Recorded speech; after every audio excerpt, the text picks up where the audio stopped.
Hello everyone, in today's video, I'll show you on how you can reset your Anycubic Slicer. Now, it's going to be extremely simple. The first thing that you actually want to do is to head over to the app data. You could do that by heading over to the search button. You then want to type RUN and then type app data. From here, you want to click roaming. Look for the Anycubic Slicer next. And there's going to be the user folder. Basically, this is where all of our user settings are located.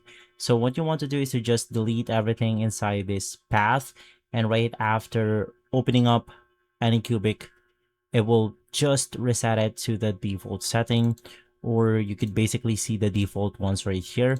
But what I suggest is just deleting the files inside the user, closing out the Anycubic Slicer, open it back in, and from there you are good to go. And so guys, if this video has been helpful, leave a like, subscribe, and follow us for more videos like this. Thanks for watching.